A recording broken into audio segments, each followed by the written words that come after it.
No one will ever know. Fantastic. Well, maybe we should cut that out. Yeah.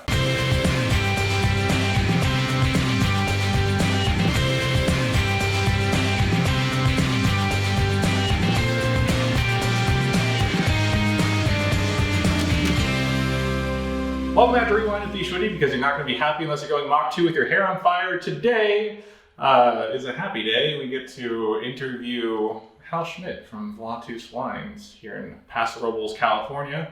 Because you can find in the title card in the top right of this a previous interview we've done with Hal in the past. But we're specifically today here to talk about tasting in the time of the pandemic, which I've not done. I actually have not been able to get out much tasting, but I've seen there are many different ways that people are doing it now.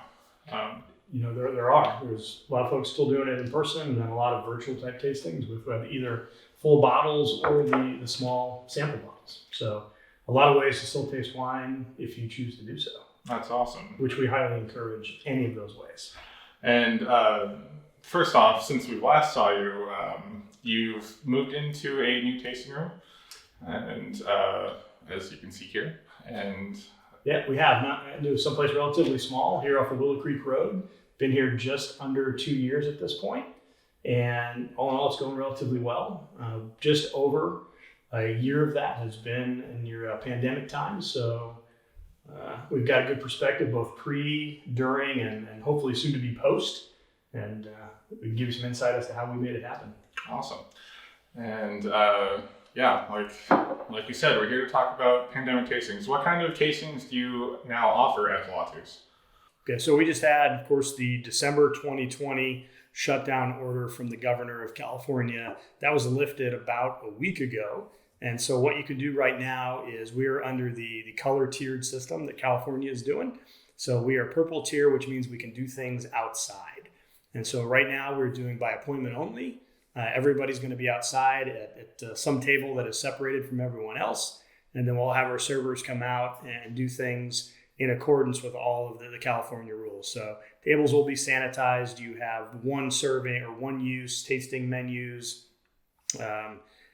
All in all, relatively simple process. Masks for people coming onto the property, but removed when they sit down at the table. All of our servers will be masked up, so we can ultimately make it happen pretty easily. And most of our clients have been very accommodating they know what we have to do, and they're just kind of happy to be here tasting wine. That's awesome. It seems like a great thing to do, tasting wine outside. Traditionally, you taste wine inside at a bar, but in recent years, people have tended to go outside for their tastings anyways. Has that kind of been a seamless transition for tasting? For us, especially as a small brand in a relatively small tasting room, we did find before the shutdown in early 2020 that we were somewhat space limited, because we could put inside here maybe 8 or 10 people. And when we were forced outside, we were allowed to open back up, call it May of 2020. We did move everything outside, so we spent a little bit of capital in getting some nice furniture out there, spreading things around so folks would have a comfortable place to sit outside of the sun and the rain. So you get your umbrellas, your heaters, your sun sails, all that stuff. Once that was in place, we started asking ourselves the question why we hadn't done that all along. There's a certain dynamic that you get, obviously, being across the bar from somebody, and you can relate to them very easily. You tell all these stories right there in their face. But to some degree, there is this time constraint, because everybody feels that, this is a small space. There's other people showing up. You kind of have to move. Whereas moving outside, especially with appointments where you give folks an hour and a half time block, it became really easy to spend ultimately more time with your customers, building better rapport, talking more about the wines. And as I think you've talked about on previous podcasts, it's great to have a nice wine.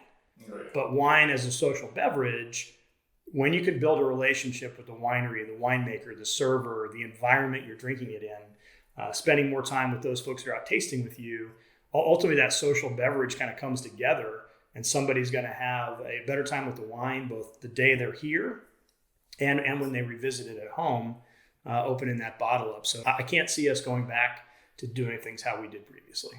That's pretty cool. So 2020 and the pandemic has brought us many terrible things in the past year and a half, I guess. It's helping evolve tasting to be something more intimate and enjoyable for consumers. Yeah, I think that would probably hold true with just about everybody you talk to, is they're having more contact time with customers, and it is to some degree a more intimate experience. And it is, at least for us, it has translated over into good wine club membership, good sales when people visit, and we're going to continue doing it. That's awesome. But what about for more at-risk wine club members, tasters? Is there a way that they could go tasting without having to be out in public?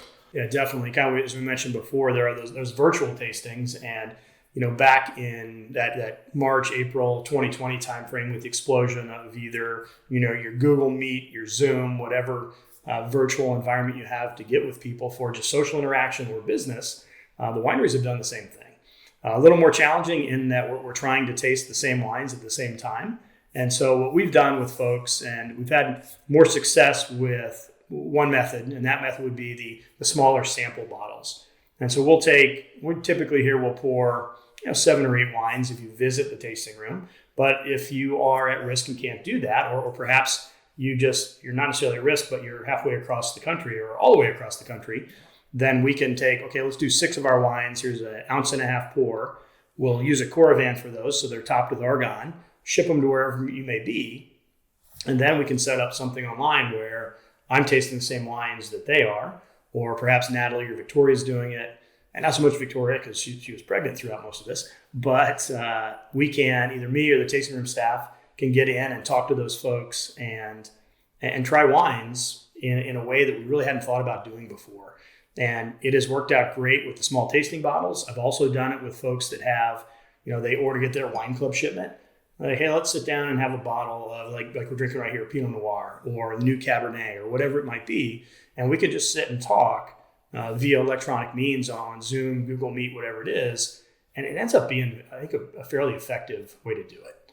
That's awesome. And especially for folks that are stuck on Zoom for school or work, introducing wine into the mix, it's a hell of a lot more pleasant. Yeah, kick your children to the side and just come taste online. That's awesome. And also, speaking of new children, congratulations on your 4th. And yeah, thank you. We've got Dash 4 showed up 18 December. So Victoria went through the entire pandemic thing without any type of alcohol support.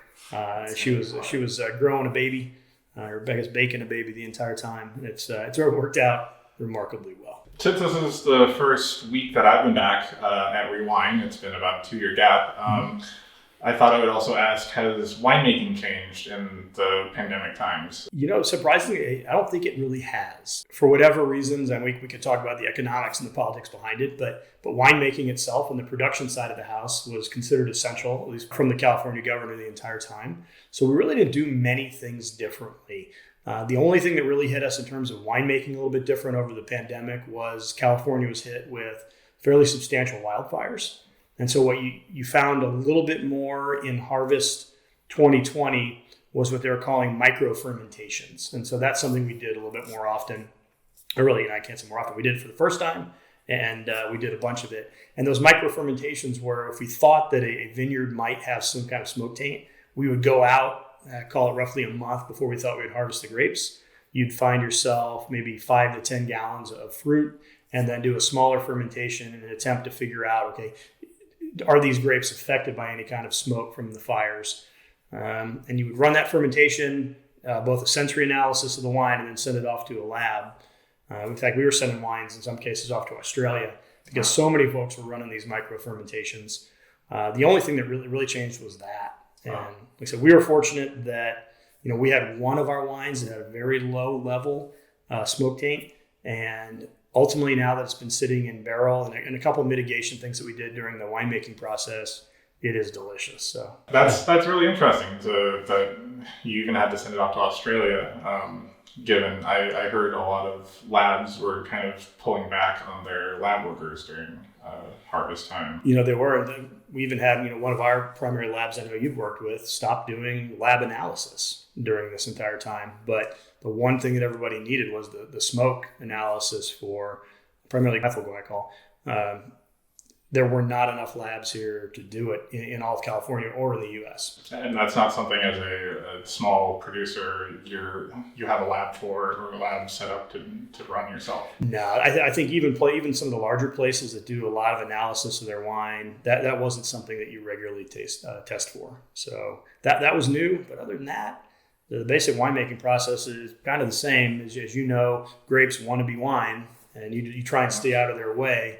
And if you get good fruit, try not to mess it up. Oh yeah, that's pretty sure that's the motto I learned from working at midnight and working alongside you as well. But makes great wine. So what kind of wines are you currently pouring here at Volatus? Great question. We're sitting here now. It is early February 2021. We just put in bottle 2 weeks ago our 2020 rosé. So it's good to have rosé back. Although it is winter, for those that are around Paso, how our temperatures sometimes can be 75 degrees in the middle of January. So it is still perfect time for rosé. We're looking at next week, we're doing a nice little 4 chocolate and rosé pairing, kind of curated and guided to make both the chocolate and the rosé taste better. So we're doing that. And then for those that have seen our wines before, we're also doing our first varietal Cabernet. Wow. And so that's kind of exciting for us because the number one question we receive at the tasting room is, do you have a Cabernet? Yeah. And I've always had to answer, well, yes, but it's blended with Malbec, Cabernet Franc, and some of the other Bordeaux varietals. So it's fun to have a 100% Cab. And we just add that with our lineup, kind of our normal stuff. Chardonnay, which you have to have a Chardonnay, even though Paso is not necessarily known for it anymore. We think we've found a pretty good vineyard for that. White Rhônes, of course, the darker Rhônes, Syrah Grenache, Pinot Noir, also not known as a big Paso varietal. We've got a pretty good one there. In fact, that's what I'm drinking right here, and so Brandon's drinking right there. Fantastic. It turns out to be pretty good. I just met with the barrel makers today. The guys came in from Burgundy. I guess their representative came in from Burgundy since the guys are stuck there over in France, but we tasted through all the 2020 vintage and have picked barrels for this next fall. So Pinot Noir is pretty exciting. Tempranillo is always. Syrah every now and again if I open it when I'm not supposed to. And then we always finish everything off with Tannat. So 100% Tannat, big boy wine, better part of 17% alcohol. You can't taste it, so it's a little bit dangerous. Or a lot bit dangerous. Oh yeah. It drinks easy, but in the way that it makes you think, damn, this is a good wine. It packs a punch. You got to be careful with that. Like we're pro tasters here, but that Tannat will hurt you. I know it's hard to ask a winemaker what your favorite wine you make is because every wine's like a child to you. What bottle, if it's open, are you going to grab and pour yourself when you're here at the tasting room? The wines are like your kids, and so you have to kind of think, okay, if I'm here, what have I done previously? And if I'm just showing up or just kind of getting going for the day, I really do typically go with that light to heavy. And so if I'm going to just step in and have a first splash of something, right now, honestly, it's going to be the rosé, Pinot Noir and Tannat. It's that bright acidity, fresh flavors, and it just kind of wakes your palate up. So that I will start with that. From that point, if I do a white, as much as I love our Cavou, which is the white Rhône, the Chardonnay would be my go-to right now. It's tasting so great. On the red side, as much as I love the Tannat, my go-to right now is Malbec. 100% Malbec, High Hat, 2018, on about 50% New French. It is just, it is delicious. And I can't get enough of it, either by itself or we found ourselves making more food at home to go with it. Most recently, it's been either Traeger baby back ribs. We've done St. Louis style spare ribs, any kind of pork. This Malbec is just tearing it up. So that's been my go-to. Unfortunately, I've got 4 cases left, so I'm going to probably have to switch that up pretty soon because I'm not allowed to drink all of it. You mentioned that you can do your virtual tastings anywhere in the country. Do you think you'll continue that after the pandemic has finally subsided? Yeah, that's a great question. We've had that discussion behind the scenes. And I think what we've come to is that absolutely we want to keep doing it. We'll do it slightly differently in that, over the pandemic times, we were getting very regular requests for these. But now that we've opened up, we tend to get kind of those onesies and twosies here and there. So I think what we're going to do is just specific times. We will put out that, all right, we are for the next 2 weeks, if you want to do a virtual tasting, you're going to have the small sampling kits. We're going to make up a large batch of those. So order them, we'll get them out, and then we'll schedule the tastings. So it's going to be part of what we offer, but it's not going to be available every single day. One of the things that we found is pretty good is as long as we have the original wines that are in the tasting kit, even if folks can't make a virtual tasting kind of live with me, we have ones that are recorded. And so they get the tasting kit at their leisure. They come back and look at me in a very similar setting to this and go through the tasting as I taste the wine. So as long as we keep things the same, we're going to keep doing that. Nice. Keep things the same in terms of wines. That's really cool. So even if you can't make it out here to Paso Robles, California, you can taste Volatus wines probably anywhere in the country? 44 states in the country. 44 states in the country. That's due to shipping laws varying between each state. Hal, thank you for coming on. Can you let us know where to find you in Volatus? Sure. So we're always, Volatus, either volatuswine.com, volatus.wine. You can go to topgun.wine. You can find us across all the social media at Volatus Wine. And if in doubt, just put into your favorite search engine of choice, my name, Hal Schmitt and wine, or if you put in Top Gun and wine, we will always pop up first. We, of course, do a lot of things naval aviation related. And with the, I'll say, imminent release of the Top Gun 2 Maverick here in a few months, you will definitely find Top Gun and wine leading you to Volatus. And that's a scoop for you folks out there. Well, thank you for having us. And as always, you can find me at rewindshow.com, which will take you to my YouTube channel. I'm on Instagram at rewindshow, on Twitter at bschwitty. And don't forget to share, like, comment, subscribe, and ring that little bell, because apparently that's a thing people have to do now. That is a thing. To get notifications about when new videos come out. We're doing 5 episodes a week for the month of February, and then we'll reconsider what my life is at the end of the month. This has been Rewind. That's Hal Schmitt. This is Volatus Wine, and my name is bschwitty. I'll catch you next time.